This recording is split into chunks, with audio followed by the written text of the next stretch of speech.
Okay, we are on. Welcome to the show. Thank you for having me. Thanks for coming. Thank you. Appreciate it. This is a very cool setup you got over here. Thank you, man.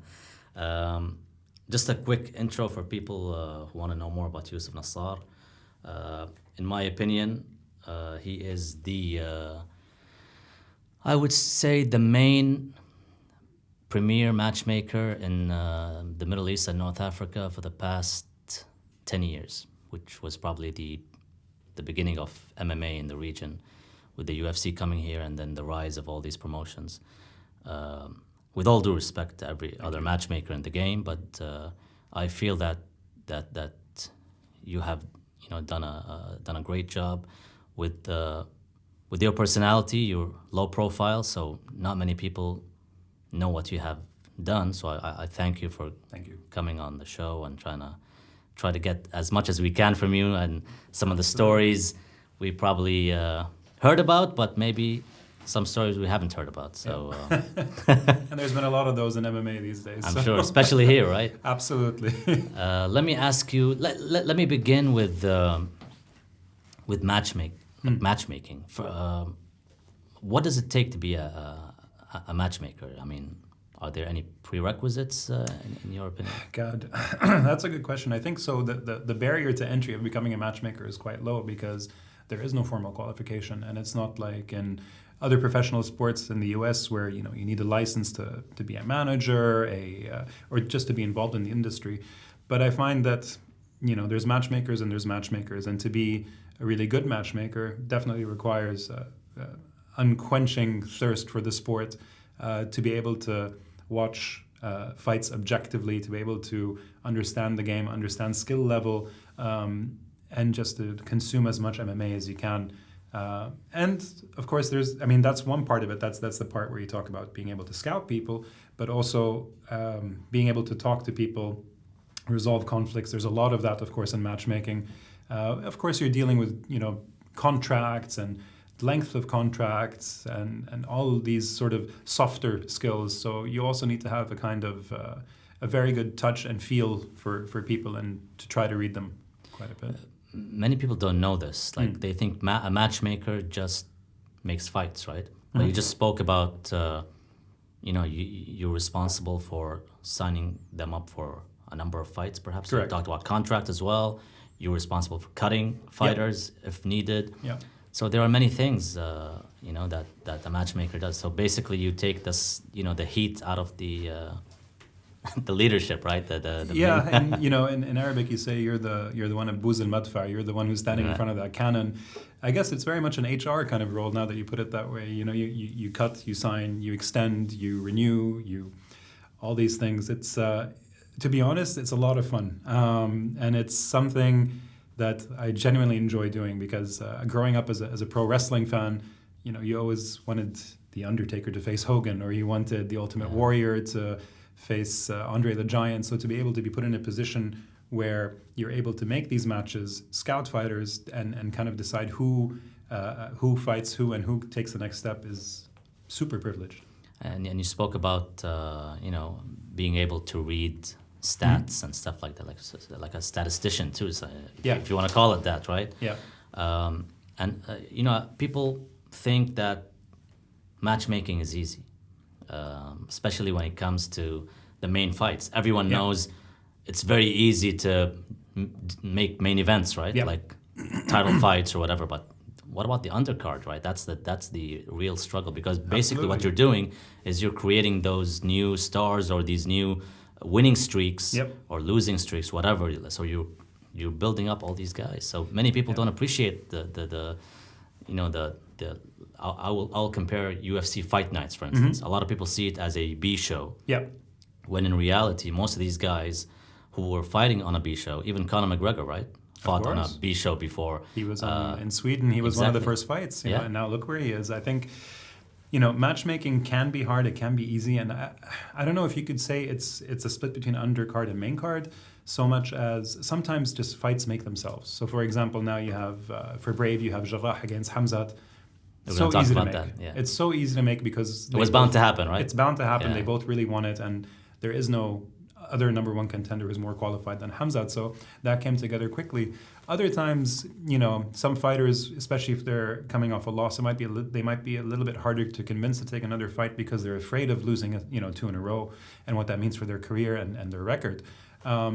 So it really depends on the personality of the fighters. Some are always willing to take on anyone in the world. Guys like Mohammed Fakhreddin, Jarrah Al-Silawi, they're as a matchmaker, you love to work with these guys because they see it as well as a fan, and they see it as, yes, this is the next logical step. And some fighters, honestly, sometimes you just have to cut fighters when they just become too difficult and they're trying to pick too many. Because for me, the worst thing in the world is a mismatch fight, and that's something I take very, very personal. I get very upset if I put on a fight, and I have, where later on you find out that it's a complete mismatch.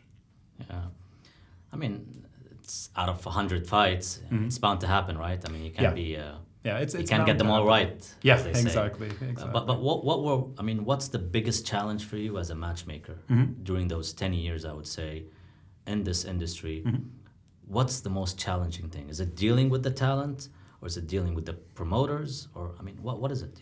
Boy, good question. So honestly, dealing with the fighters I found it always easy. I've always maintained a very cordial relationship with fighters. I always try and make sure that I'm very fair. I'm very available. I'm always available to fighters. They have my WhatsApp number. They're free to call me anytime, which they sometimes do at 3 a.m., which is fine.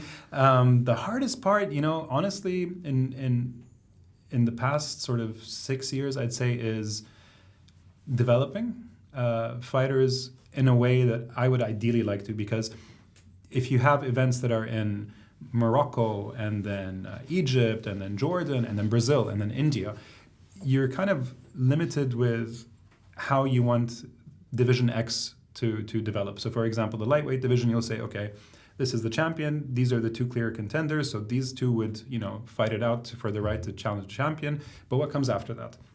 And these fighters might not be from the countries that you're going to, so the sell of putting them on these cards becomes a bit harder. So that's usually the biggest challenge, and that's usually where me and the promotion will go back and forth quite a bit, and I have to lobby. But I guess it's the same like most industries. You just have to really put in a little bit more effort to convince them that this is the right match to make, even though it geographically might not make sense for where the card is taking place. You've started with Desert Force, right? Arabs MMA, actually. With the website. Arabs MMA, okay. Absolutely. So is that how you got recruited to Desert Force? Yeah. Tell me about that. How did that happen? So I went to my very first MMA show in 2012 in Nadi Al-Orthodoxi in Amman, which was headlined by Hashim Al-Khaga against Mahmoud Salama. Okay. And I'd never heard of MMA. 2012. 2012. Okay. Yeah, 2012. So I went to that was my first MMA show live, and I actually left there with my now business partner, my best friend, and I said, you know what, I think this is too brutal for me. Like I cannot see this and just sit there idly. And then of course that just grew on me. And then I started wanting to research more about fighters. Who is this Hashim? Who is Mahmoud Salama? Back then, who is Sami Antar? Who is this Tunisian guy who's from Holland? How did he get here? What's his life story? Because most of these guys have the most incredible life stories. And I tried to find some information on them online, but then there isn't much out there. So I stumbled upon Arabs MMA's Facebook page at the time. It wasn't even a website. And I sent a message to them. And I got a message back from our friend Zahir Frem saying, hey, would you like to contribute some material? And I said, sure. I think these guys are superstars. They have a story that needs to be told. And then that's kind of how I got into MMA. So I set about, I think my first interview was with Abdul Karim Al-Silwadi when he was training out of Team Mirza when it was still in Abdoun. And I picked him up in my car. We drove to Starbucks. We grabbed a coffee and we just chatted. We just had a good chat about him, how he got there. And that was my first article piece. He was about to fight Ansari. I forget his first name. The other Jordanian fellow. So that's how that started. And then that developed. And then I started doing more articles for them. And then I had the luck of sitting cage side for one of the Desert Force shows. So I started building that rapport with Mohammed Mirza. And then out of the blue one day, Mohammed suggested, hey, why don't you help us with the talent acquisition and managing the fighters and making sure everything's in place for them.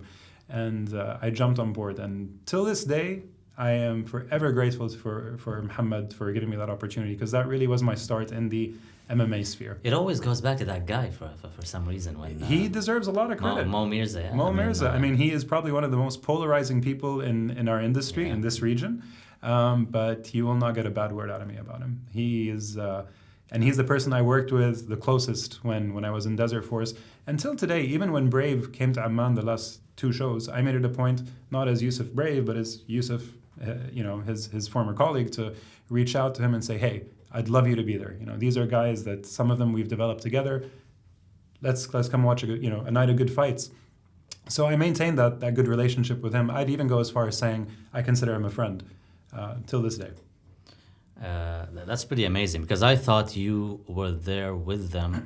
When was their first show again? Was it 2011? Boy, I think 2011. Yeah, I think 2011. I thought you were with them from the beginning. So that speaks, to the hard work you've done for the past few years. That I thought for some reason that you were there since the beginning of it all, but you started in 2012, which is probably when they got the NBC deal, right? When they got the NBC deal. My first show was the card where Munir and Anas fought, Sylvester Saba and Biliardo fought. That was my first card with them. So it was like after that tournament ended with the shield. Okay, so you Correct. came in pretty late, but you built a big reputation. Thank you. Honestly, it's a lot of it is down to Mo to give me that opportunity and really kind of give me the freedom to scout, to suggest matchups, to even argue with him, saying this one really makes sense, this one doesn't make sense, from very much a fan perspective, and then eventually developing into a matchmaker with them. So yeah, it's been a lot of fun with those guys. Looking into the state of matchmaking today, I think matchmakers are getting a more public, exposure right now than they used to have, especially with Dana White coming out, I think every month or so, or every event, doing his whiteboard. Now you know. Now you know, that stuff. And then there was another show, I think it was on Barstool Sports or something, where they were going through his office and he showed everyone where the matchmaking happens. The war room, I think exactly, they call with all it, the flags. One of them was the UAE flag. So, it amazes me, by the way, that room, it's all handwritten. Yeah, which must be an absolute nightmare. Whenever you add someone new to the roster, you kind of have to, I don't know how the rankings, right? Yeah, right. Yeah. Like you have to wipe it off and then put. I don't know why they don't just use Excels, but okay. Maybe that's how he likes to do it. No, but it's it showed everyone the relationship between the promoter and the matchmakers. Yeah. Many people think that the promoters don't interfere with matchmaking, but obviously you knew that since day one with Mo Mirza and probably now with Brave too. You spoke to me before about, actually Mohammed Shah told me that he always clashes heads with you. That is correct. That is correct. He does very often. So do you see yourself as mastering the best practice of matchmaking for the past few years? Not yet. I think I still have a way to go. I'm trying to spend as much time as I can getting on the mats, training, just to understand the game a bit more, just to understand the fighters a bit more. I think I've definitely minimized matchmaking mistakes quite a bit. But occasionally something will, I'll say, maybe this match didn't make sense at this point. Maybe this fighter shouldn't have fought at this show. He should have fought at this show and against this opponent. But hindsight is 20/20, and I try as much as I can every show to make the card to the best of my knowledge at that point.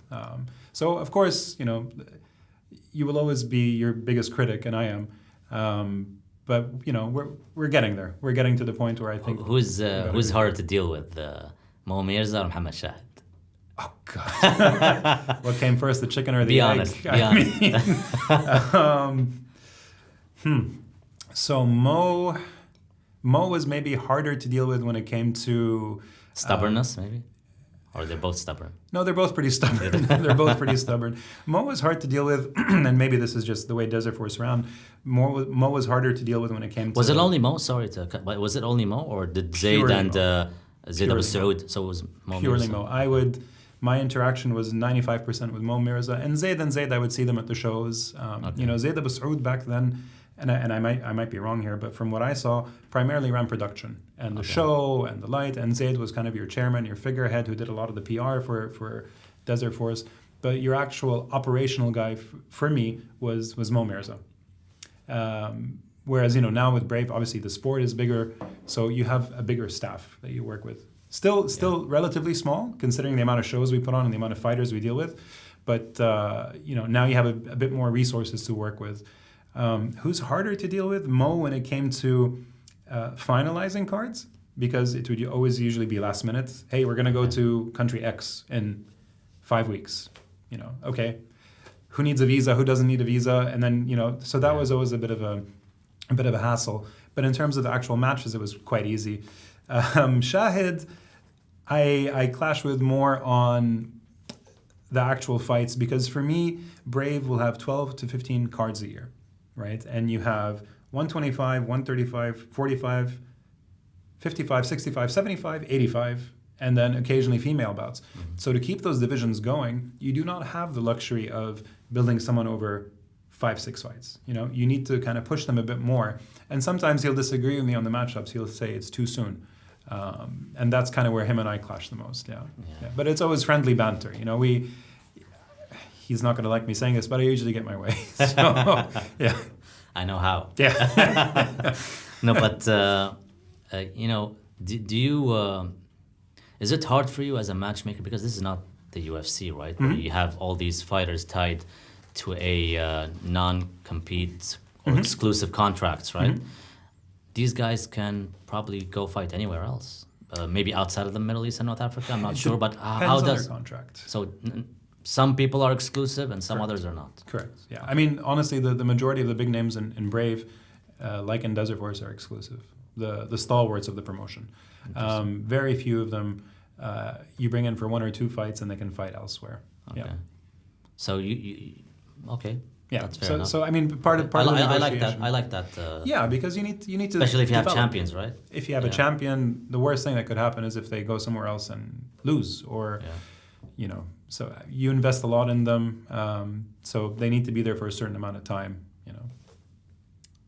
Okay, I didn't expect that that answer, to be honest, but that's good. Yeah. I like that. But let's go back to. You know, we'll talk about a lot of current happenings going on, but I still want to focus on, the matchmaking and some of your experiences. What's the event that you're most proud of in your history with either Desert Force or Brave? That's a good question. I actually put down a couple of. I made sure to write these down. As a fan, not as a matchmaker. Silwadi versus Yousef Hamad. I don't know if you remember that one. Yeah. Because that was octopus, right? The octopus. Yeah. That was the first time. The final, I believe, of the was it lightweight or featherweight? Featherweight at the time. Yeah. Featherweight, and I remember, it was a big. Hamad was this black belt who was tapping out everyone, and jiu-jitsu back then, for MMA purposes in the Middle East, was still relatively new. So to see, Silwadi overcome that and get into his guard, and this show was in Jordan, that was for me one of the highlights as an event. He was a pretty cool fighter too, Yousef. He was a lot of fun. I mean, that was the only event, or maybe that was the last event he could. I don't think he ever. I think that might have been his last fight. But it was such an interesting guy because it was this guy from Kuwait, tall, lanky, catching people with submissions, as you said, and then there's this other guy who was very green, but he has just like this wrestling and physicality. You're right, and he's young, and his father is a former boxer, so it was a good story, and I still remember that fight. It was a knockout, I think. That was a knockout. Yeah, he caught him right at the end of the round, and that was, I mean, the emotions in that arena were just spectacular. So that's one that always stood out to me. But you're talking about the event now, because your matchmaking had no. On that fight, I had exactly because that was a tournament fight. That was a tournament. Yeah. So. Would you? So that's one of your events that you're. That's one of the events that sticks in mind. Definitely, I think Desert Force 14 as well, which was Silwadi against Judaidan, because it was the first in Saudi Arabia, and that was so groundbreaking. We were in Jeddah, we were in Arena MMA. This was so new. Here we are in Saudi Arabia, NBC's here, and we're watching cage fighting, and that was something really spectacular. And because it was such a small arena, I think that for me was also it was a great feel. Nice touch. It was almost like quasi underground. But hands above everything else for me was Brave 23, which was the last one in Jordan. Just because the fights up and down were, for me, even with the controversy? Even with every controversy in there, I thought that was a spectacular event. 3 title fights, and yes, 2 Jordanians lost their title that night. Wasn't a good day for it. It was not, but you had the comeback of Hashim, which was, till today I get goosebumps thinking about that walkout. You also had Abdul Rahimov was fighting on that card. Who else did you have? Just matchup-wise, for me, it was the most competitive card I've put to date. Speaking of controversy, that was the same card with Munir and Eldar. Munir and Eldar, yep. I believe it's been swept under the carpet now, like nobody's talking about it anymore, but at the time, what were you thinking about this? You heard Mohammed Shahid talk about it, you heard Munir talk about it, you probably heard a lot of people talk about it, so where do you stand with this? Do you feel that, you might not want to speak up, but if, did you feel bad for Munir, or were you like, okay, there's nothing standard or official in Jordan that could make them test someone without, it's a weird situation. I heard from several people. It was a very weird situation. It was until today, there is no resolution. Do I feel bad for Munir? Yeah, but I also feel bad for Eldar. Might not be a popular opinion, but so what I know and what I saw that evening was, actually, wait, let me go back. How much time do we have before we break? Because we have time. We have time. So this show happened, and the MMA Federation had told Brave that there would be no testing, right? Which was fine. And we invite, testing is something that's happened in other shows. Even Brave 1 had testing. And then all of a sudden, the Olympic Committee were there to do the testing, which is fine. At the end of the show, after the show was During over? the show. Okay, so you saw them there. Okay. Yeah, they were there. And they, at the end of certain bouts, they would pull fighters out and take them for testing. Okay. But what I found very strange, and I think especially given the politics between the MMA Federation and Jordan and Brave, was that if you look at it, the only fighters who were tested KHK. were people who represented KHK. And this I thought was not cool. That was not... that, to me, kind of stunk a bit. There was something not right here. And so they only tested KHK guys, which already was kind of a red flag. When the testers would look for fighters, they would look for them right after their bout. So the fighter would go backstage, he would go to his fans, he would go wherever he wants, and then they would disappear. Or they would take them and test. So what happened with Eldar is his bout finished, he went into the crowd, he went to see his fans. If you remember, the whole KHK team was there, of course, when Eldar fights. And then he went, and the testers came up to my old colleague Lucas and said, "Where is Eldar? He has to come take a test." And they had already, the way they handled it, I thought it was a bit weird because they already told his opponent's team, Munir's team, that we're looking for Eldar for testing. And I didn't think that was a way that a commission should handle it. I thought going to the other team and telling them, Exactly. But Eldar had already left the arena at that point. So Lucas had told him he's in the hotel. It's the Kempinski Amman if you want. We can call him and come. Lala, it's okay. And then the next day, I'm not sure who told us that they wanted Eldar. So we said again, guys, he's right here in the hotel. You can come and test him. And then everyone went home. That was the end of the show.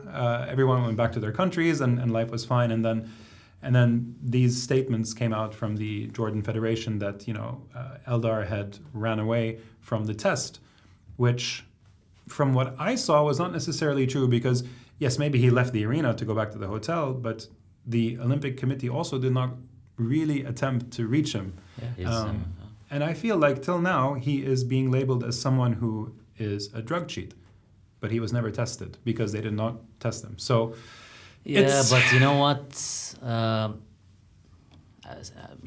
If you, I wouldn't say run away, if you skip a testing, they count it as a positive test. Correct. Vanderlei Silva was, once upon a time, I think it was in Vegas, when he had a team in Vegas, he ditched a test and he was banned for a few years. He was banned afterwards, because they counted as a positive. That's the same thing Mark Goddard told me when I talked to him. So it's pretty tricky. Is that why Eldar Eldarov has not defended his belt since then? No, Eldar hasn't defended just because he's been busy with KHK, with the team, with preparing them for the is world. Is it fair to hold the belt hostage?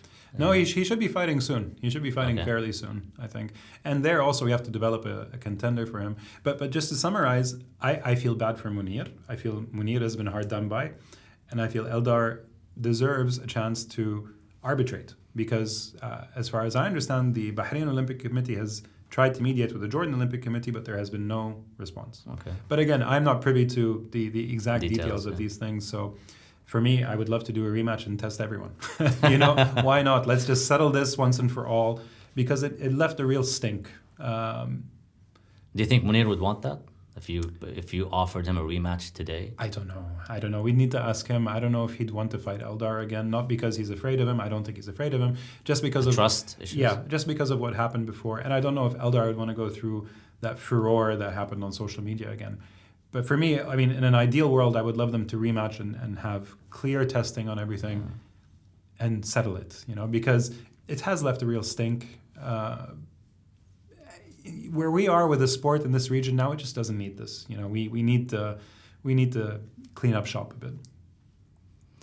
I feel it's going to be an interesting fight if it happens, especially with the backstory. It would be incredible. It might be the biggest fight in the history of the region. Yeah.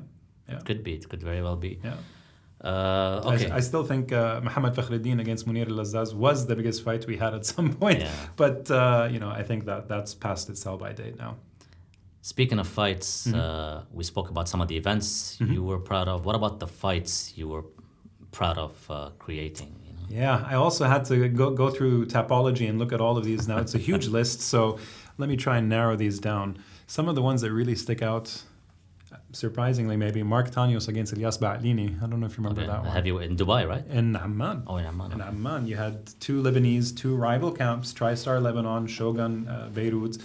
They were previously friends. There was a lot of sort of talk I remember that fight. Before. There was a talk of, Mark being afraid to fight Ilyas. And then he just steamrolled him. And it was, Mark is someone who is so level all the time. To see him afterwards, how elated he was and shouting and the emotions that came out. For me, that's one that had a great storyline, a great conclusion. It had all the hallmarks of a good fight, What are some of the other ones? Mohammed Tregi against Sylvester Saba. That might surprise folks. It's also one I really, really enjoyed. Jarrah against Fakhreddin won. Yeah. Because Jarrah, he had only been with Cage Warriors back then, and there was a rift between Cage Warriors and Desert Force. There was a lot of politics back then. Because they both held shows in Jordan too. Exactly. Cage Warriors even before Desert Force was born, right? I believe so. Yeah. Conor McGregor fought in Jordan. In Amman. People don't know that. Yeah. But in the boxing arena, the same arena we use, So that, first of all, it was really big for me to bring Jarrah over, and he was only 2-0 as a pro, and I think Fakhreddin back then was 3-0. So we're talking way in the beginning of their careers. And if you remember that fight, Fakhreddin came out and sort of had the best round of his career maybe against Jarrah and almost finished him on 3-4 occasions.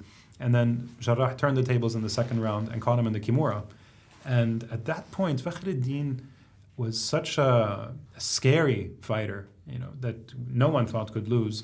And to see him get caught in that Kimura and then to see him tap, it was almost like seeing Ronda Rousey getting knocked out by Holly Holm. Yeah, you have to know. I mean, don't forget that Fakhreddin was a bigger star even than Jarrah because of the NBC exposure, right? Yeah. Even if Jarrah fought, more times or in a bigger organization, whatever, but he was Mohammed Fakhreddin, because of the TV exposure, was a bigger star. We'll continue talking about those fights, but we'll take a quick break. Sounds good. Continuing on, some of the big fights that you created basically. I was lucky to be a part of. Yeah. No, there's quite a few. I think if we go back to Desert Force as well, Abdelkarim Al-Silwadi against Louis Cadet. I don't know if you remember that. The French fighter who was from Aziz Juleidan's camp. Yeah. Great boxing.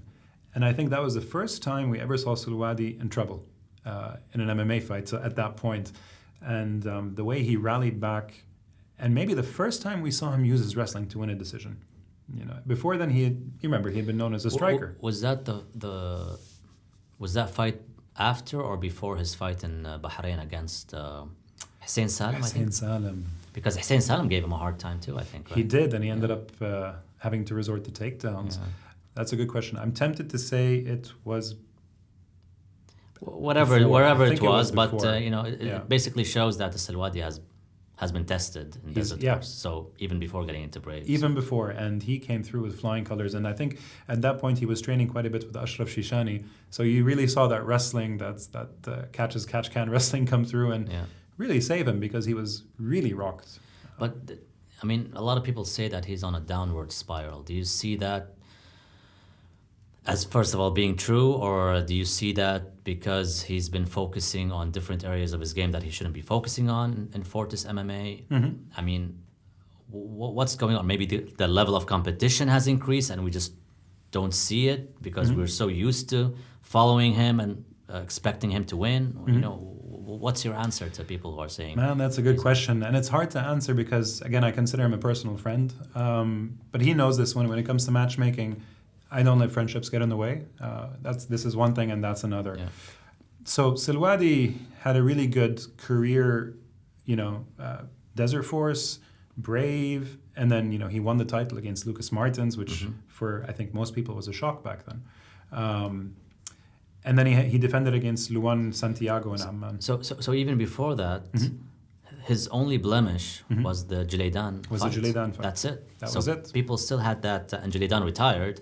Yep. So people, only had that in their, you can say that loss people forgot because Jileidan just stopped fighting after that. So he built himself up again with Brave. Yeah. And then he got the belt. Correct. He got the belt against, a former UFC fighter who's beaten some really big names. And many felt that was a push too far, that fight when it was made, when it was announced. But he won. He came through with flying colors. And then he defended against Luan Miao. And honestly, I don't want him to get upset with me, but I just thought the game plan going into that fight just did not make sense. I thought he was way too aggressive. He was telegraphing a lot. He actually telegraphed a lot of moves in his last two fights. I'm sorry to say, he's a good friend of mine, and I respect him. But during commentary, we noticed he wasn't. Maybe the first loss was different. Yeah. But the second loss, because of the way he got knocked out the previous fight, maybe it kind of played with his mind a little bit. Maybe, and I think the first loss, you watch fighters these days, and God, I mean, the sport now compared to 5 years ago, fighters are already on a completely different level. Luan is tricky. Luan has that karate stance. He breaks his timing. He's not a 1, 2, 3. He intercepts the timing, whereas Salwadi did have that kind of plodding 1, 2 style, so you could almost figure out where he was. And his second fight, I think he came back too soon. I think he came back too soon from that loss against Luan. It was a pretty bad injury, the fight. So you didn't want him to come back too soon? Well, I mean, I was totally against it.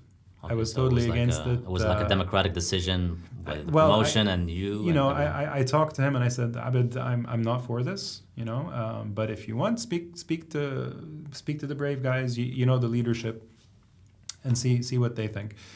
He spoke to them and they said, let's get him back in there. Let's get him started again.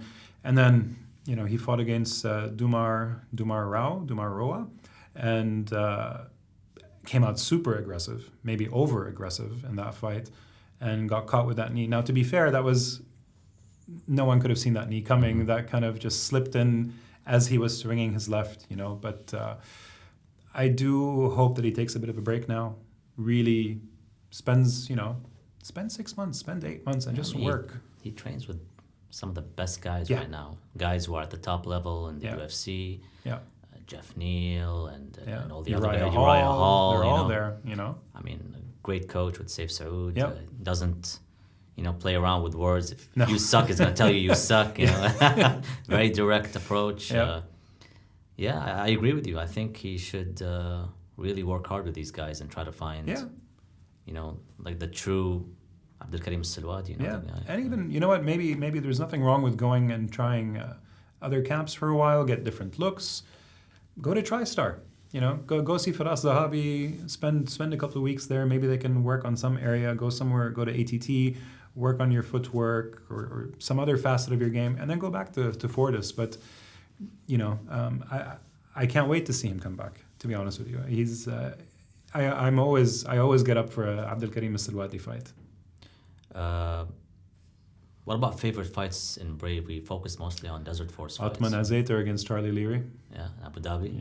Munir Lazaz against Dima Homyakovs. Yeah, Abu Dhabi as well.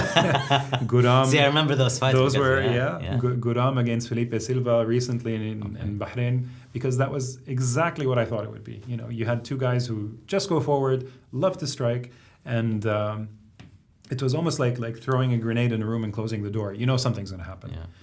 So those three really stand out for me. What about fights you regret making, or fights that really... Because you mentioned in the beginning there were fights There's a few you thought were mismatches and you hated yourself for it. But yeah, there definitely was. Which ones? Ahmed Saeb against Saif Qandour. I don't know if you remember that. I don't, but... It was a Desert Force fight. So Ahmed Saeb, I think, was 3-2, 3-1, something like that at the time, or 2-0 maybe. And he fought a debutant from Team Mirza, Saif Qandour, who had 0 professional fights. Now, yes, he trains with Team Mirza, he was skilled, but that is a fight where, Mo's like, let's get this guy in there. And Ahmed Saeb was way too much for him at the time. It went to a decision, and in the third round, I think he tore his ACL, but he just kind of stood back against the cage and invited Ahmed Saeb on. And Ahmed, actually, to his credit, did not fully engage. He knew he was winning, all 3 rounds on the scorecards, but it was a pretty bad mismatch, and I'm really upset with myself with that one, because afterwards, he had to go through surgery. I think he might have even had his jaw broken. I'm not sure, but he that's a guy who got thrown in the deep end too soon and came out with dire physical consequences. So he's nowhere to be seen since then? He has not fought since then, no. Okay. No. But to be fair, MMA was not his, his vocation. Right? It was his. And don't forget, there was no amateur platform. There was no amateur day, platform right? back then. No. Right now, we're going to talk about the amateur system. The amateurs, yeah. But what else? Let me take a look here.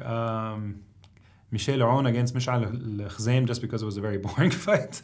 Credit to both men, but Michel Aoun was happy just to wrestle and control, and Mishal did not know how to counter that. So I remember that one being very slow. Mm-hmm.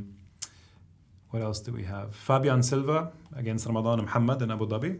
And I blame myself there because I allowed others to kind of talk me into putting Fabian on the card and kind of picking his opponent. Because when we put him on the card, a certain Brazilian living in Abu Dhabi talked Shahid into having this man as the one who would bring the audience in, and then they would turn down opponent after opponent after opponent, but the mandate was he has to be on the card.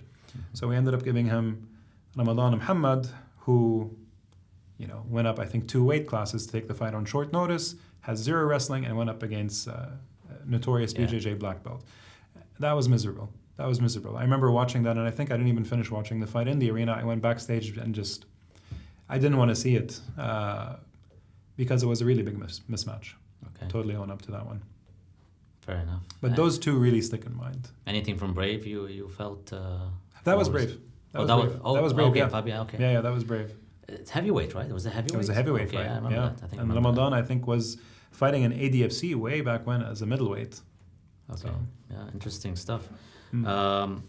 I even got some questions from some people. Very cool.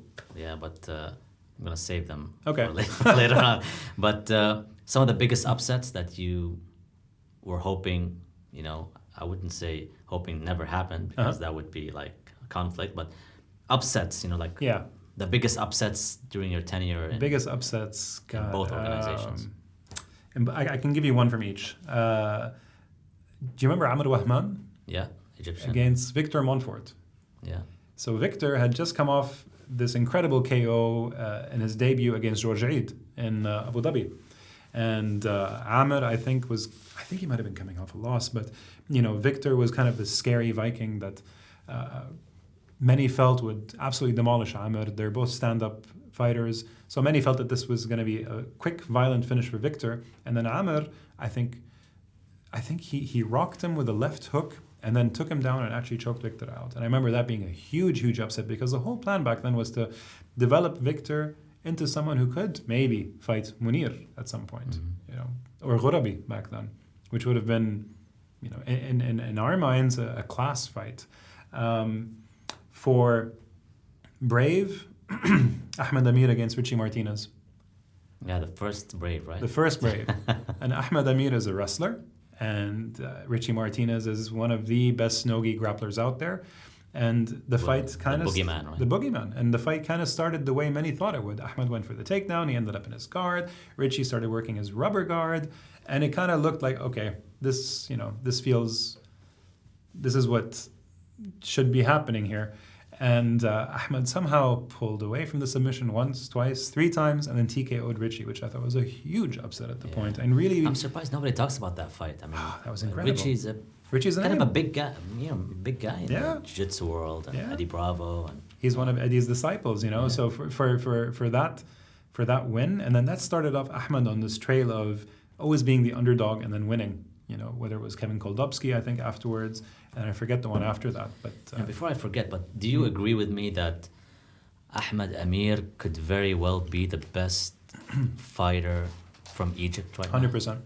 Because when I see him fight, I see a complete Egyptian fighter, which is very rare. No offense towards any Egyptian fighters, but you know, I think it's a tired stereotype, which is true, that came up, that you know, all these Egyptian fighters come in with no ground game. Yeah. And it's something we've seen for years, right? Which is bizarre. And even today, some commentators still say it, you know, today, at UAE Warriors or Brave. But when it comes to Ahmed Amir or the Butcher, I feel like his wrestling is pretty good, you know. It's very good. Which is what you expect from an Egyptian fighter. From an Egyptian fighter from Egypt, you know, they had, you know, Karam Jabbar, like big name wrestlers coming up, even judokas, you know. So what gives? Was it his, I mean, you know him now because he trains in KHK and stuff and is very close to the Brave organization since the beginning.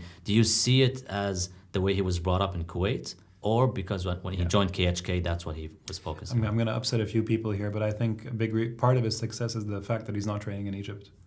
Okay. You know, that he is not trained. He was based in Kuwait, I think, with Team War Lions, Osama Saidi, and these fighters. And Osama Saidi is another guy that's another standout wrestler, you know. But unfortunately, and I get a lot of critique from this from MMA fans, especially Egyptian MMA fans, that there's not enough Egyptians in Brave. And yes, that is true, because... And that's not by accident. A lot of it is by design, because I feel like you cannot put someone in a cage if they do not deserve to be there, if they're not ready to be there. And if the fighter is so unilateral and will only come in there and look to brawl and has zero ground game, zero takedown, zero idea of footwork or cage control, he doesn't deserve to be in that cage now. Bring him through the amateur ranks, bring him through lower league somewhere, and then get him in there. So for me, Ahmed is definitely the best Egyptian fighter there is there, because he trained in Kuwait, and now he's training in Bahrain, and he's really worked on his overall game. He even went to, I don't know if you remember, he went to SBG, Ireland at some point, and did a camp out there. That's amazing. That's amazing. That really is a testament to him wanting to get better. You know. Yeah, I'm pretty impressed with him as a fighter. I remember there was one bloody fight in Brave that he in Brazil. He Clayton. I mean, the guy is a fighter. You know. He is. And let me clarify. That's nothing against Egyptian fighters, and I understand a lot of Egyptian fighters, they live in Egypt. For them to travel abroad and to get this training is sometimes just not possible. So I do feel like there needs to be. First of all, they need to get rid of the Egyptian MMA politics, but there needs to be a bit more collaboration between the clubs there, between the coaches, because there is not a single MMA coach in Egypt. There's a lot of kickboxing, grappling, wrestling, but there is not a single camp that has it all yet. That might change. And I feel like these guys are all heart. Egyptians are all heart. And they always come and put on a great show, but it doesn't help them that that they have these politics that really inhibit their growth in Egypt. Yeah, I mean, to be honest, the potential is there. Yeah. The population is huge. Yeah. The market is huge, but for some reason we're still waiting for that superstar Egyptian fighter to come out and go global, as they say, and we haven't. I mean, we found the Moroccan, we found the Algerian, we found the Tunisian, but we're yet to find that Egyptian to go all out. And maybe Ahmed Amir is a guy that's paying his dues. He has Richie isn't a big name in MMA, but he's a big name nonetheless in grappling, and he has that under his belt, right? One day people go, it's like a trivia question, and they'll go on his record and they say, "Oh, you know what I mean?" So it's a good name to have on your 100%. on your record. 100%. But what else? I mean, working with Desert Force or Brave, maybe more so Brave, because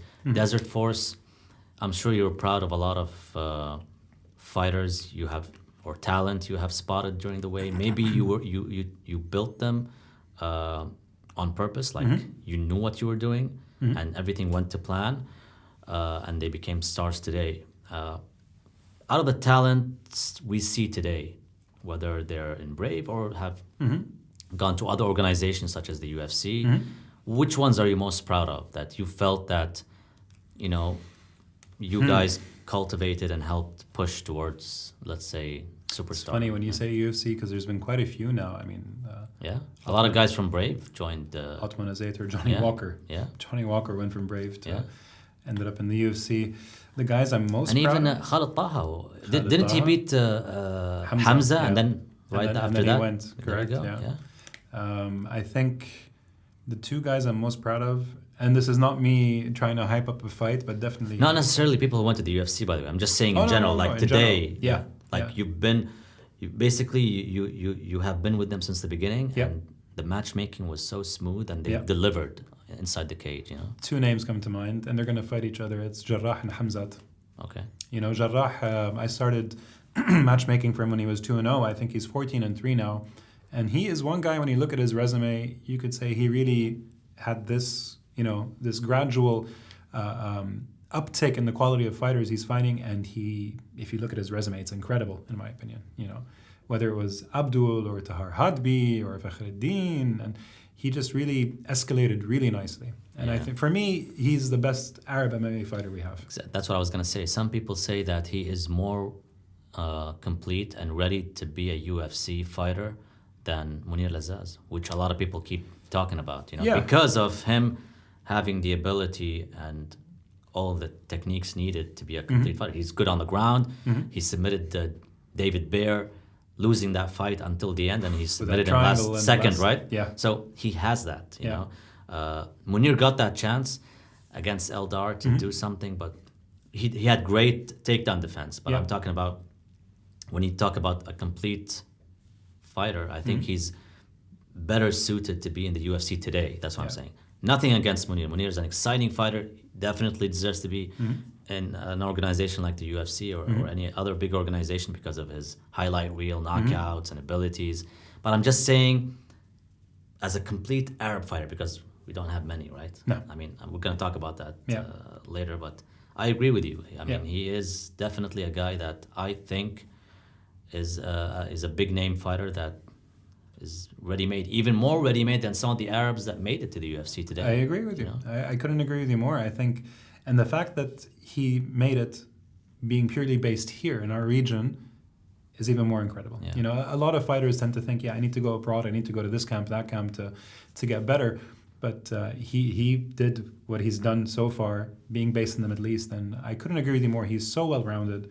I think, honestly, though, if I had to critique him, his humbleness and how quiet he is really goes against him. Because for me, when I talk to people and ask them, hey, who's your best MMA fighter from the region, they might mention 3-4 names and not mention him. And for me, that's mind-boggling.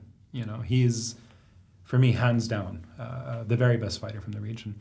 So that's one guy who was really happy with his development. And of course, Hamzat. I mean, Hamzat, we got him when he was 2-0. Okay, same as 2-0, same as Jarrah.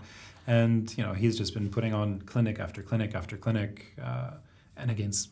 But is the hype real? Because we're gonna find out. I've seen journalists like even Farah Hannoun from MMA Junkie and several others who keep raving about, this guy. Why does he have that hype with a record that low? What is he, 6-0 now, I think, right? 6-0. What do you think? What do you see? Is it Yeah. I'm sure it's not the record. Is Yeah. it the names he has beaten? Is it the highlight reel knockouts? So I think the hype is a couple of things. One, definitely training out of All Stars, training with Gustafsson, cornering Gustafsson in his last fight. These kind of things, of course, add to the aura. And he's always delivered. I think really what turned this tide from, someone to watch to super prospect is his knockout of Ikram. Because those two are also, for me, world-class fighters. And the fact that he, managed to drop him with a jab and then finish him with that uppercut in one round against a combat sambo world and European champion was incredible, So there is a lot of hype. And honestly, for me, I feel like, not that it bothers me. I mean, it's great that he's getting all this hype, but too many people are sleeping on Jarrah. And I find that a big mistake. Even Farah, sorry Farah, we're friends, but in her tweet, I think it was super prospect against champion. But for me, these two are both incredible prospects. And this is the fight, honestly, I'm looking forward to the most. It happens the day before my birthday, and I already told my wife I'm going to be in Sweden. Same day as Habib. As Habib, yeah. It's crazy. That's yeah. Be, so you and I are going to be up for a long time watching both of those. Yeah. So it's, those two I'm incredibly proud to have said that, found them, scouted them, developed them to where they are now. What was his initial response, Jarrah, when you told him he's going to be defending in the guy's hometown, right? He couldn't wait. He could not no problem, wait. Right? No, he had been bugging me. Another misconception is that he was running from the fight, but he had been bothering me for months to fight Hamzat. He's talking so much trash. He's accusing me of being a chicken, yada, yada, yada. Put me in there. And he didn't care where. So he was happy that he's fighting Hamzat regardless of location. Okay. A lot of people have been talking about the John Jones, Dominic Reyes decision. And how did you score? About the judge. I had a 3-2 for Reyes. Reyes, right? Same. 3 rounds. 1-3. 1-2-3. Yeah? That's how I had it. Yeah. And then, honestly, I didn't have a problem with the camp that said it was 3 rounds to 2 for Jones. But the 4-1 is a bit too harsh. 4-1 I think is crazy. I think basically if it was 4-1, that means John Jones cannot be beaten. Yeah.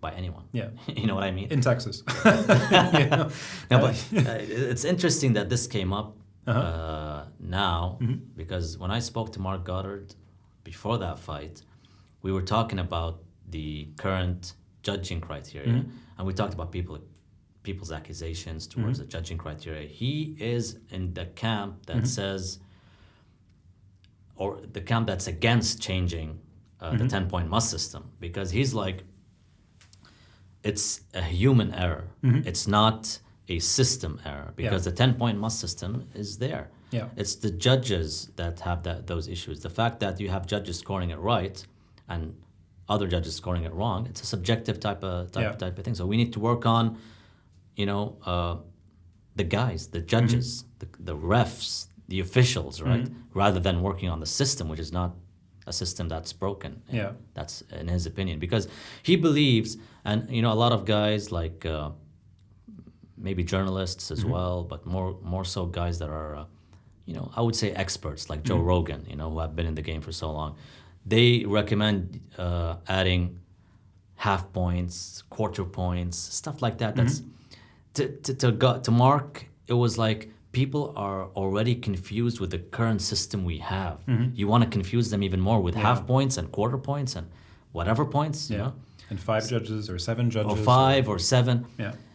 And then you have some guys saying there should be public scores after each round, which I think destroys the drama of the fight. I'm against it, to be honest.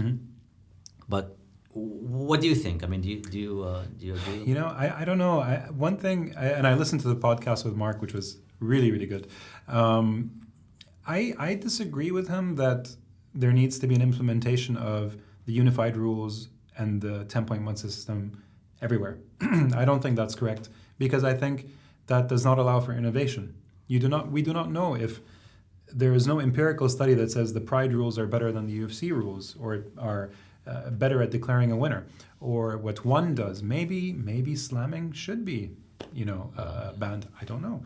Maybe it shouldn't. But I do think that you need different commissions who do different things, who have different rules to allow us to say, okay, let's look at this empirically.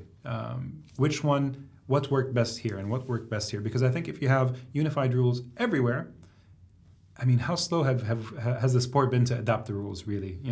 The new rule set came out last year, maybe, or not too long ago, and it's still not implemented across all states, but that took forever to get there.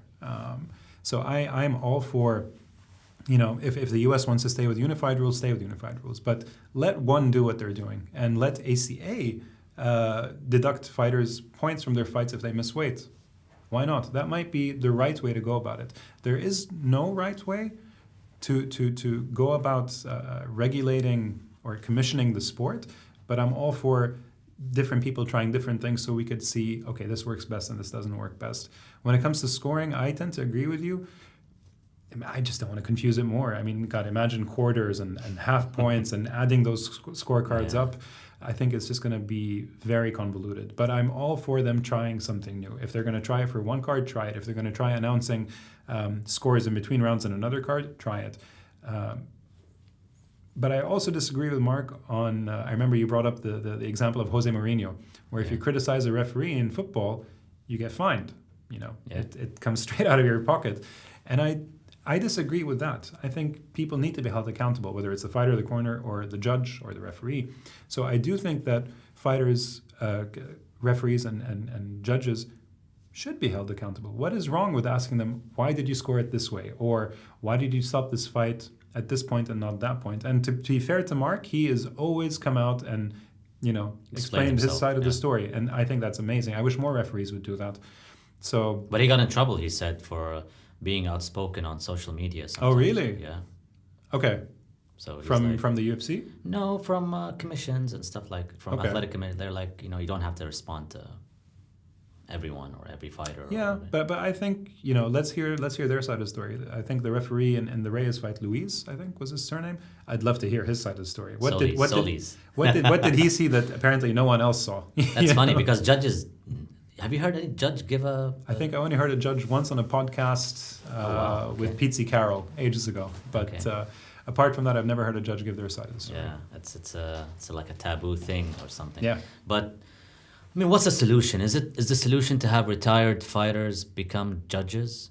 Retired fighters maybe taking the mantle and starting to judge fights rather than judges from a boxing background or who are used in boxing, for instance. Maybe MMA fighters. There are a lot of MMA fighters today, like the Matt Hughes, the George St. Pierre's, who are probably, ready to go in and let me make it straight. Some fighters are not even, just because they're fighters doesn't mean they're going to do a good job. I mean, correct. I'm going to call someone out right now, Frank Trigg, for instance, who is a former fighter. As a referee, he needs a lot of work. Yeah. Remember that fight where he left that guy to basically be smashed to death? Maybe, I don't know. Yeah. But anyways, I'm just saying that it's not a clear-cut solution, but will it make things better, you think? Or just education towards anyone?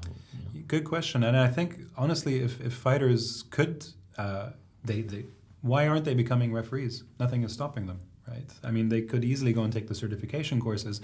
Maybe it's the compensation of referees. Maybe it should somehow be developed into a more professional gig that people, I don't know, get paid more. But I don't think having fighters be referees or judges is the solution. I think it's more, it is more education. It's more maybe what IMAF are doing, where you have to go through the ranks and do X amateur fights, and then you graduate to another league and another league and another league. So once you get to the biggest leagues, you have a track record of, seeing everything from amateur rules right up to unified rules and in between.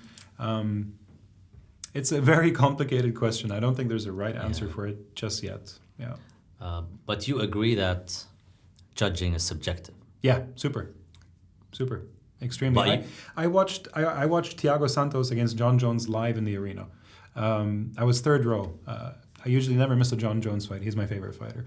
And when I was sitting there in the arena, for me, it was a clear 3-2 to Jones. But when I watched it afterwards, again, because there was such a furore about it and it was given a split, I just didn't understand. How could this be a split? And then when I watched it on TV, okay, maybe with the commentary, it sounds more... Yeah. I'm more convinced that it is a split. Commentary affects Massively. the viewer.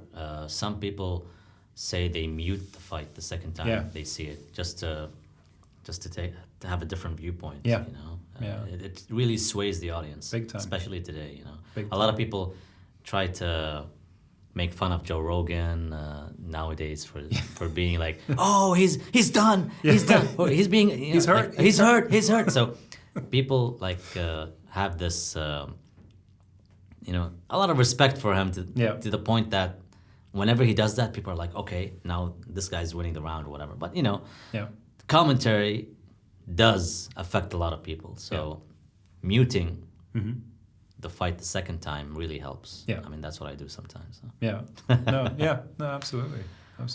But the sport would be watching UFC without Joe Rogan for me would not be the same, to be completely honest. Yeah, I mean, his voice is synonymous with MMA even, not just the UFC. Yeah.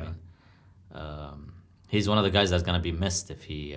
He's already missed because he doesn't even commentate. I mean, what's 12 times a year or something? 12 times, and only North American cards. Yeah. So unfortunately, when the UFC came to Abu Dhabi, he wasn't here because he doesn't do anything outside the US anymore. Yeah, or so. I don't think he even does Canada.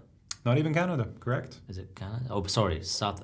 Maybe not Canada. I'm not sure. Only United States. Yeah. So. Some questions from. Change it up. Let's do it. This time, I've never taken some direct questions from people who follow my podcast, but one question is a fight you'd love to see happen first in the region and or else worldwide, as in UFC or Bellator or whatever. Jarrah and Hamzat. Which is happening, right? Which is happening. No one can convince me that those two are not on a level where they could compete in the UFC or Bellator. Another one that I could think of, boy, I need to think about that. I'd need to think, who do we have in lightweights? Guram against Luan Miao. I mean, Guram is now fighting against Clayton for the title, but I think Luan Miao against Guram is a great one. And again, another one that these two are good enough to fight globally. Ilya Topuria, I think, is a very exciting prospect.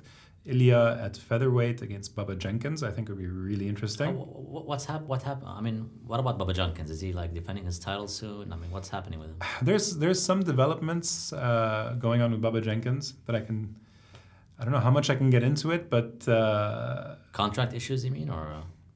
I don't know if it's exactly contract issues or more kind of misunderstanding between him and, let's say, others. He already defended his belt once against Lucas Martins. Yeah, looked amazing. Yeah, looked great. I mean, this guy is.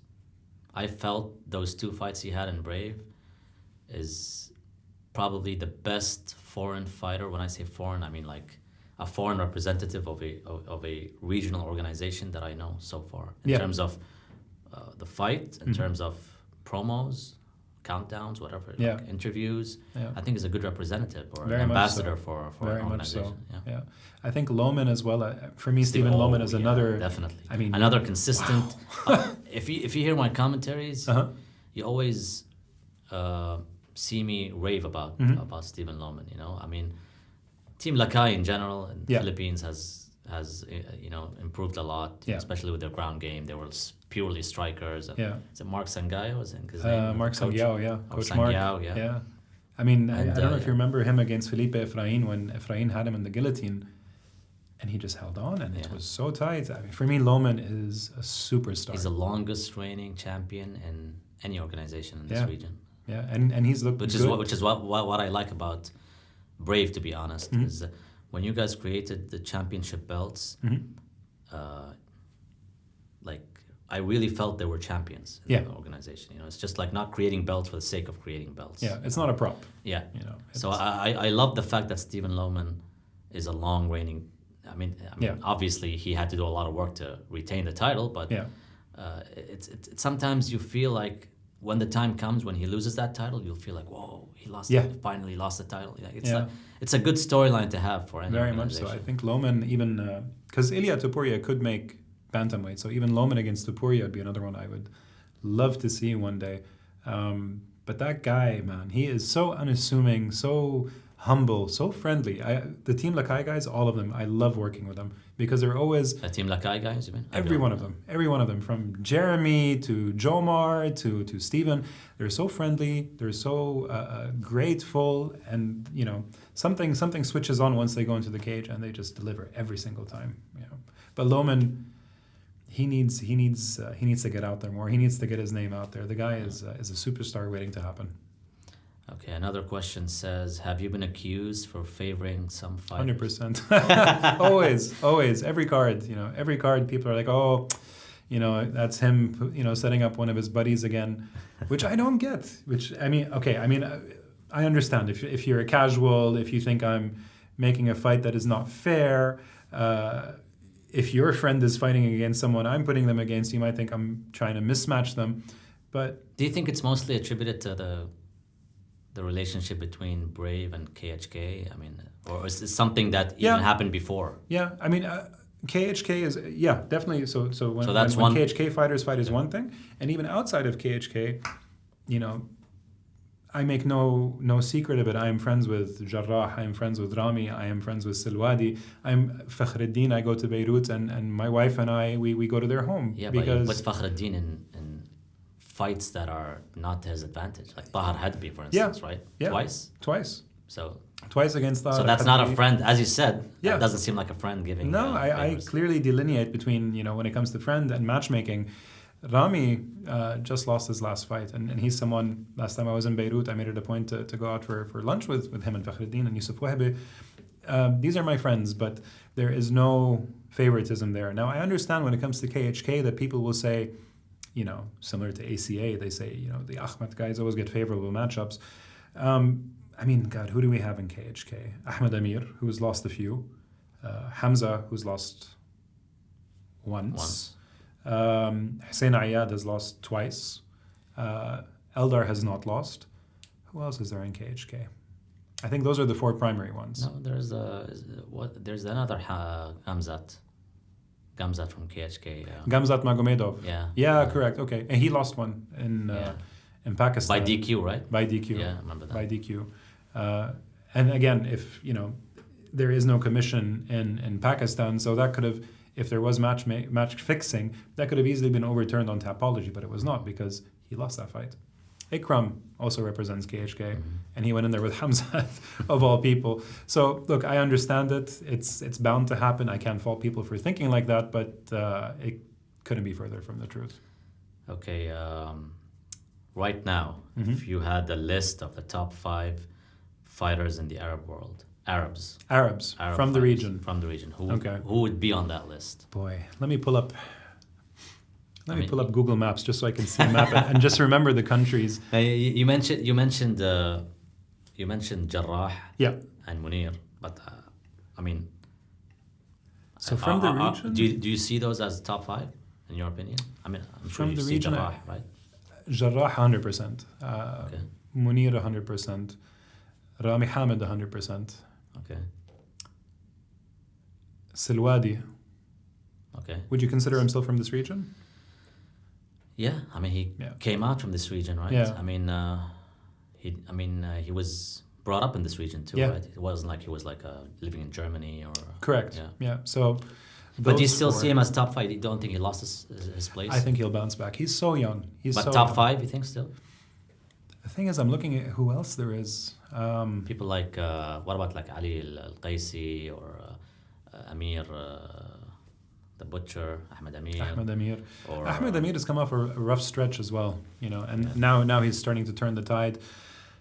When you say top 5, you're saying, and I know Brave might not like this, but I'm saying, because Brave does not like being seen as secondary exactly to the UFC, but I'm just using the UFC as an example of an organization that's like at the top of the game. Yeah. to a lot of people, Yeah. right? These top 5 guys are basically, you have these top 5 guys and you're presenting them as a proposal to the UFC matchmaker, Sean Shelby or McMaynard or exactly. Joe Silva back in the day. Who are these guys? Jarrah, Munir, Rami, Munir, Rami Silwadi. Hamid, right? Okay. Rami Hamid, yeah. So Silwadi would be one of these guys? Yeah, I think Silwadi, God, he's still, 23, 24? 2 years from now, this whole narrative could be changed again. And then 5th place, that's a tie-up. I mean, Ali Al-Qaisi is a very good option. Hashim Al-Khaga is fighting again in Sweden. Same card? I don't think it's been announced, but he's fighting again in Sweden. The same card? He's on Oh, the same wow. card. You're really building out that card then. Yeah. That's Even a great though it's card. a co-promotion, but you're still doing... Yeah, it's a okay. co-promotion. We have 6 fights on there, and they're stellar. Yeah, I think it's going to be a really good night of fights. Hashim, he came back. He looked amazing. We didn't see a lot because it was a quick fight. So this one will tell us a bit more. The one after that will tell us a bit more. Is he back for good? Like, is he like serious about his comeback? He's training full-time. Because I've been told that he has a full-time job as a lawyer or in a law firm, so he doesn't really care much about, He studied law, but I am not sure if he still is a lawyer or if he left it once he opened his gym Meydan in Amman. Okay. Because that's a huge facility. I don't know if you've seen it, but it's a fantastic place. Him and Mohammed Armouti opened this place up. Great facility. So let's see. When it comes to Hashim, I do fanboy a bit because this was my first MMA main event ever. But I think Hashim could come back and look great. And now he's actually going straight down instead of to a catchweight. He's going down to middleweight. So let's see what he looks like there. And for middleweight, I think physically he's built perfectly for it. Too very tall for middleweight. Yeah. Very tall. He was keeping Jeremy very much at the end of his punches. Who else do we have apart from that? Unfortunately, when I think of Syria, when I think of Iraq, I don't see many stellar talents that I'd say, yes, in a few years you'll see them in the UFC. Taro Suleiman isn't top 5, you feel? He won a belt in UAE Warriors. At light heavyweight. But then he came and lost to to Rustam. Rustam, which Rustam is a tough fight too. So it's not like he was coming off a loss though. To be fair, Yeah. So I don't know. It's hard to. You also have Keraki out there. Oh yeah, Karak is already fighting in 1, right? He's fighting in 1. And they did him no favors with that last match. They gave him title fight right away. It's away. Throw him to the wolves right away. And then his first time doing this hydration testing, and he did look a lot smaller in that fight. So you have guys like Tariq Suleiman, you have Keraki out there Ahmed Amir, who are, let's see where they go. Okay.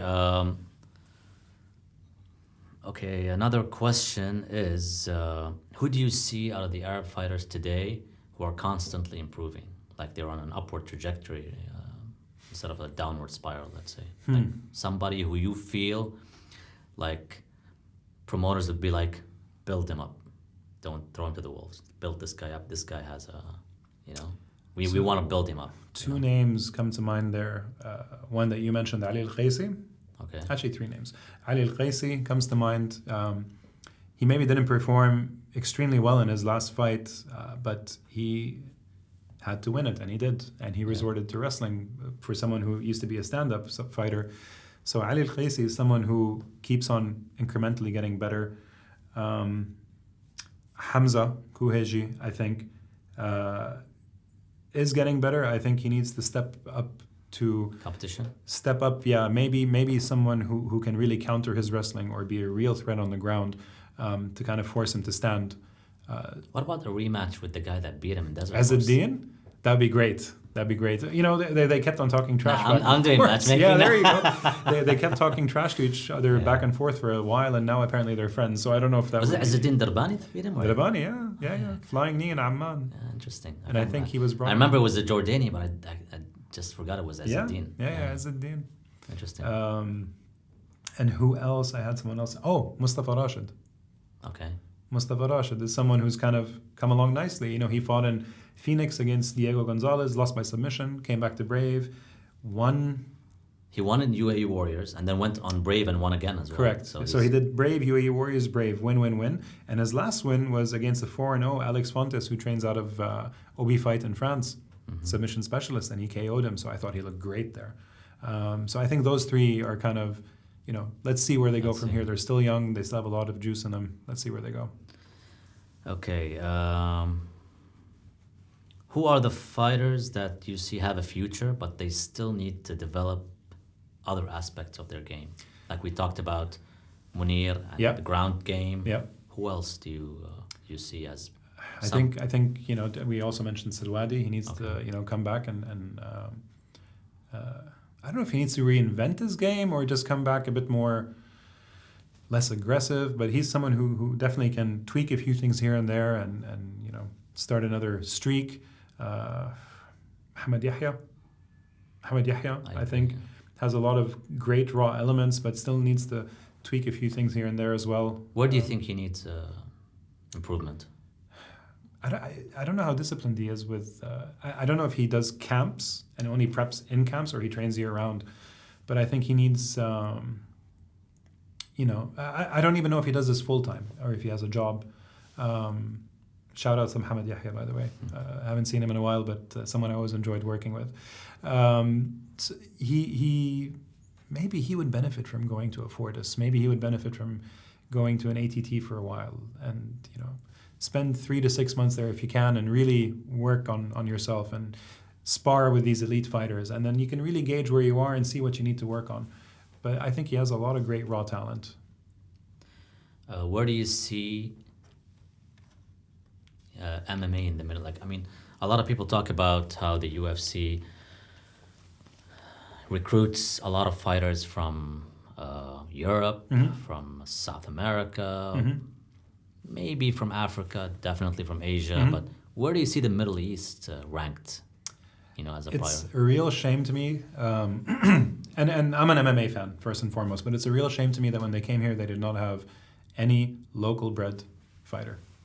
Yes, there were folks of Arab origin who might now be living in Arab states or Muslim fighters, but an actual homegrown talent should have been on that card. You don't think Uthman Zaitar is a homegrown talent? He was born and raised in Germany, and then but they claim moved to Morocco a few years ago. Yeah, so they made it a point when I spoke to them on TV that they're based in Morocco. Their training camp was in Morocco. Then they moved it to AKA with Habib and all the other guys. Then they came back. So they made it a point to say that Morocco is their base. It is their base now. Okay, so now. Khalid Taha is also, to be fair, he was born in Lebanon and then immigrated to Germany and I think still does not have a German passport. So, so where do you draw the lines? Yeah, so I know. So what you mean is like an Arab fighter that is based in the Arab region, training in the Arab region. Basically. Yeah, who speaks the language, who understands but the intricacies. When I spoke to Dana White, the thing he mentioned is something you just mentioned a few minutes ago. You said that some of these fighters need to go and train in world-class camps because there are no such camps in the region. Unfortunately, yeah. So, yeah. Do you blame them for not picking someone? No. Do I blame the UFC for not? Yeah. Yeah. So you still think even though there are no world-class camps here, there are some good guys that can 100%. 100%. Again, if we look at the top 5 we mentioned, and the UFC these days is so big, there's so many fighters that the gap between the top 50 and the bottom 50 is so big. Yeah, you see some levels sometimes, you're like, oh, come on, Jarrah can if that's the level, then Jarrah can be there too. Yeah, I remember when they went to Uruguay, they recruited a Uruguayan fighter, Garagori, I think his name was, who's Brazilian, half from Uruguay, I believe. But he was recruited for that show. I remember Why did they do that? It was on the main card too. Right? Yeah, and that was not a good fight. That was not UFC level. That was not high quality MMA.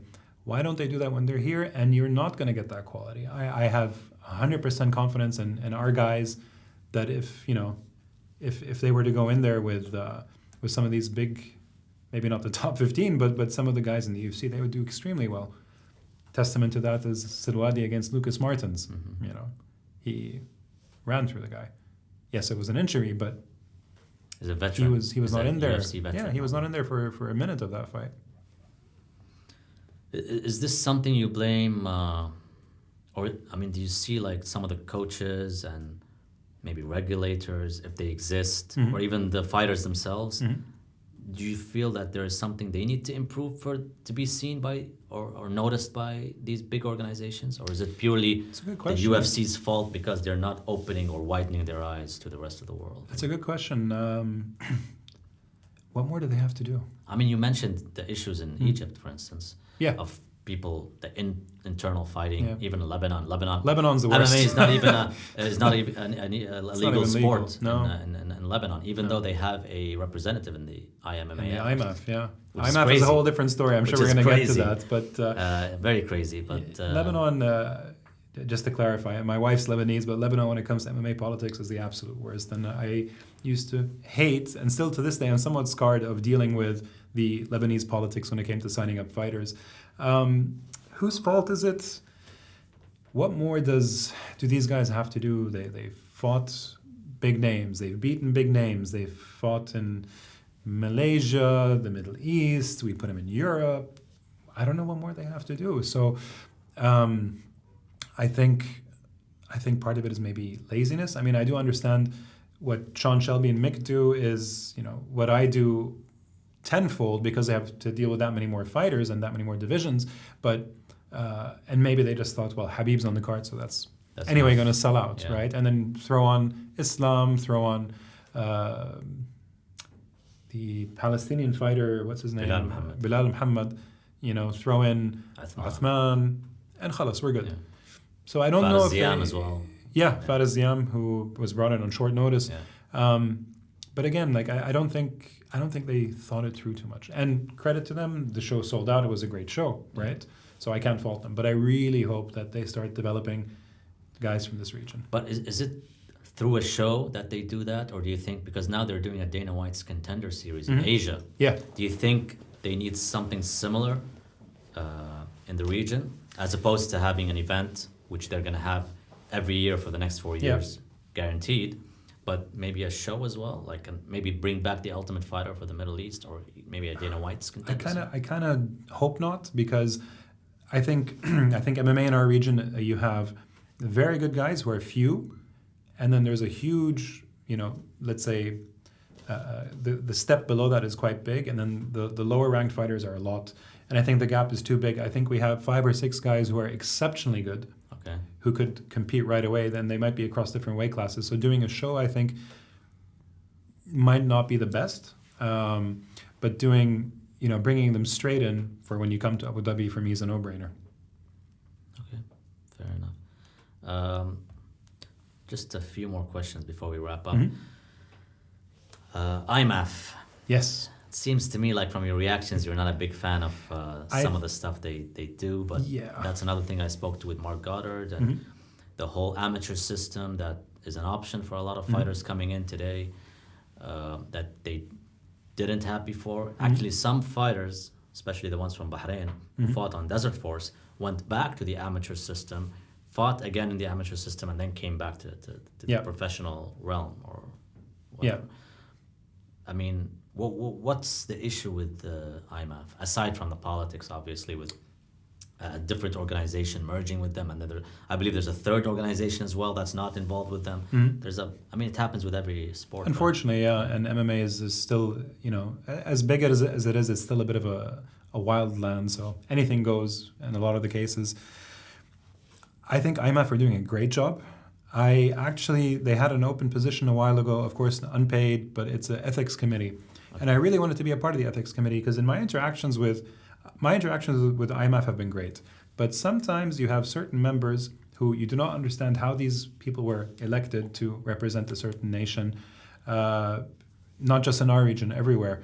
And the one thing I sometimes have issues about is that you have certain members who have different interests. So how can you be a head of a country or a head of this department or that department with IMAF, but still manage fighters, represent fighters, and then try and get them into professional shows such as Brave? So I have had heads of federations from Europe reach out and say, hey, we want you to sign only guys from our roster, from this country. And you think, this is not how the sport works, one.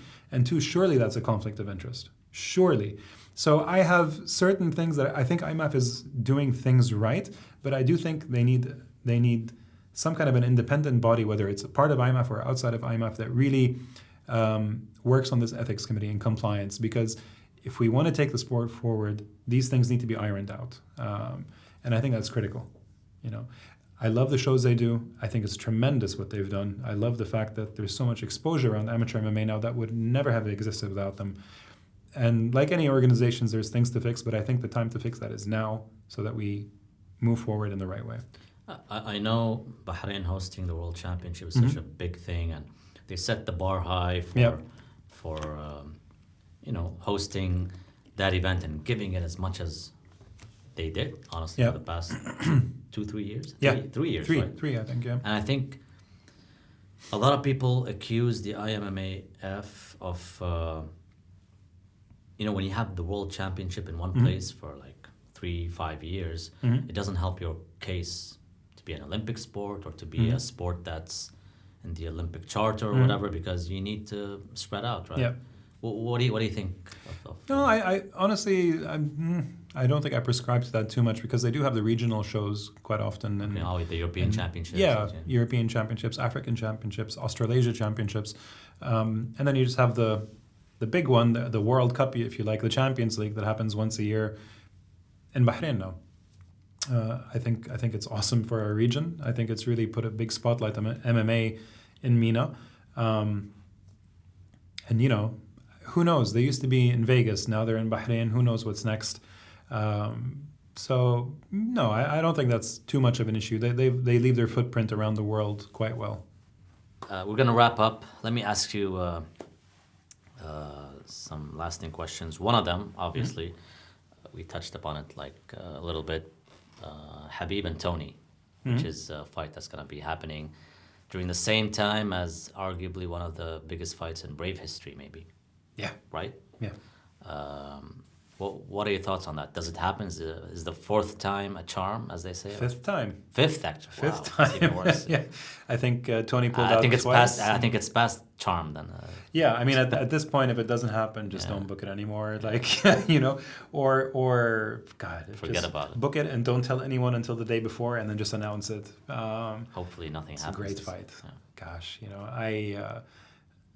I'm a fan of both fighters. I'm a big fan of. I mean, how can you not like Tony? If you watch his fights, how can you not appreciate just the pure savagery of this guy?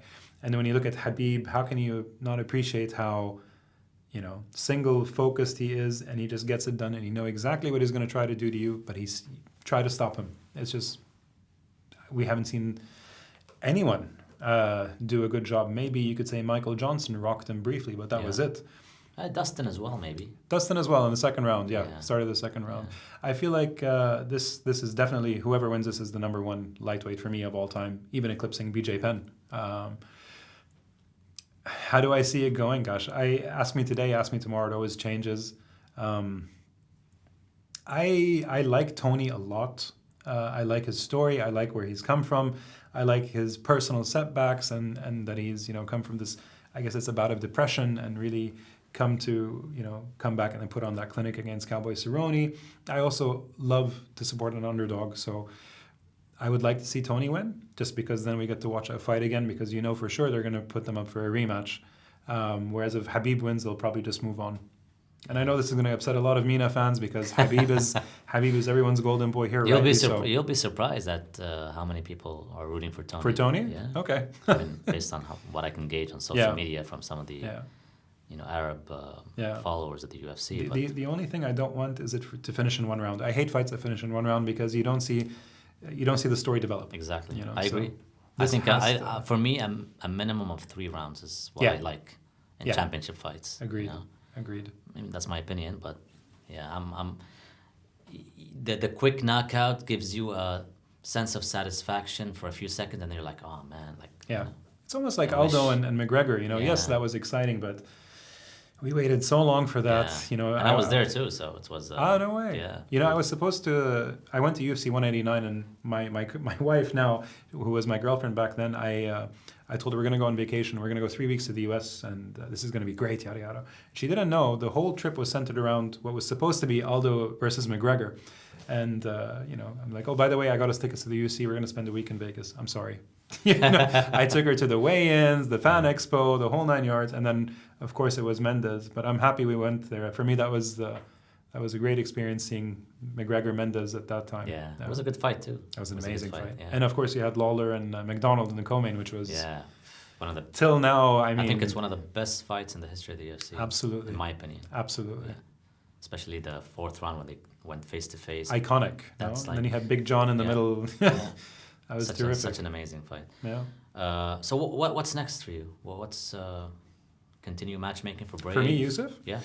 So I mean, what most people don't know is matchmaking is not my full-time job. You know, I thought it was your full-time. No, my full-time job is. I mean, until like a few months ago. Yeah. My full-time job is, you know, me and my business partner. We have a company that's involved in the dental space. It's 140 employees and is growing. So that's what pays the bills, really. MMA wise, I love matchmaking. I love matchmaking in our region. I love having the flexibility that I have and the freedom that I have to sign the fighters that I put in Brave and make the matches I put in Brave. So for the foreseeable future, I'll keep doing this until one day I get bored of it. But MMA, I keep saying to my wife, you know, my job is what I do, and MMA is my mistress. It's what I love. And, you know, I think that's next for a while. I don't think she would mind that type of mistress. No, you know, and now she's used to MMA. Now she comes with me to the shows. She's a fan now too, right? She's a fan. You know, she's met Salwadi and Fakhreddin and all the guys, so she understands the game. Let me ask you this. I forgot to ask you this question, but you've been in the UAE a lot. You've seen, you know, the community of fighters here. Why don't we have MMA fighters in the UAE, like Emirati MMA fighters? Is it because there's a lack of federation? I don't think that's the case, because there are a lot of places in the Arab world with no federation, but they have a lot of fighters, right? Like, what's the reason? That's a really good question. Is it? I mean, I'm trying to think. Is it because people are well off here and they don't have that struggle in life where they're like born in the favelas or born in a struggle and they go in, or in the Philippines, all these fighters that like Manny Pacquiao moving from one city to Manila, and then you know, like there is a motivation to fight for your life, right? Yeah. Is that the reason? Good question. I mean, you know, BJ Penn was born into wealth. Exactly. A lot of other fighters. So I don't know if maybe that's the reason. Maybe BJ Penn is an outlier, but maybe also because, you know, places like Lebanon has a rich history in kickboxing. Jordan, I guess it has a rich history in kickboxing. There's definitely, you know, a big foundation in jiu-jitsu, and that kind of came through. Maybe it's the federations that promote these amateur events. Maybe it's a combination of things. But, you know, here you have obviously the Jiu-Jitsu Federation, which is doing big things. That's different. The thing is, the support for the jiu-jitsu players here is at the level of, you know, if I go into MMA and I'm a jiu-jitsu guy, I'm going to be, you know, hit in the face and all that, and I'm not going to get the attention, number one, the media attention. Number two, you know, the level of publicity that I would get in you know, when I'm on the mats. If you win a gold medal in jiu-jitsu, you get to meet the crown prince, you get to get a cash prize, you get to win a lot of things, right? Yeah. But going into MMA is not lucrative to a lot of people. But is that maybe because here it's very much gi focused versus no gi? If there was a bigger focus on no gi, that might bleed more into MMA? I still don't think it's going to work, no, even if it's grappling. Because, I mean, who do you have? Muhammad Yahya, Ahmed Darmaki, Khudum Al-Ka'bi. And those are the only three I could think of. Khudum Al-Ka'bi comes from a striking background. Yeah. And Darmaki, I mean, it's still not the level you expect from a place that is rich with martial arts history. I've been working on a documentary on the ADCC, and I opened up a treasure of information on what Abu Dhabi. It's underappreciated, but you know, hopefully when the series comes out, it shows how, you know, this city in the Middle East helped build a, like a half of the sport basically, because you have the striking aspect and you have the grappling aspect. Yeah. So half of that criteria, which is the grappling, was literally built in Abu Dhabi. Yeah. Because of the ADCC. So it amazes me that we don't have much. Like, all the attention now is on Mohammed Yahya. Yeah. Everyone wants Mohammed Yahya to succeed. Yeah. They want to send him to Dagestan. They want to send him here. Because Don't send him to Dagestan. I mean, and I'm saying that just because I feel like it doesn't suit his fighting style, but maybe that's what he needs. But you know what I mean? Yeah. Like, he's the only guy that everyone puts, because there's no other option. Yeah. So, and I mean, testament to that is Mohammed Yahya made it to Bellator, and that I don't and feel. he's won one, which is good. I mean, he won a fight at least. And, but I don't feel like that generated the buzz that it should have, because Bellator is no joke, and for an Emirati to make it there that's big news. And nobody even talked about it, which shows you where we are with MMA. And I mean, with time. Hopefully, and maybe with the UFC coming now. UFC coming back, UAE Warriors starting to have deals with the PFL, and there are a lot of changes going on that hopefully, we can see a vision coming out of this. It might be 5 to 7 years from now, but I with the money that's going into MMA in this region now, and of course the interest that Habib brought, you might start seeing more people getting into it here. Hopefully. I mean, any solid fighter who comes out of this region, I think, has the world at his feet. He could make such a big name, make such a big splash in the country. It'd be terrific. Any messages you want to leave anyone before we wrap up?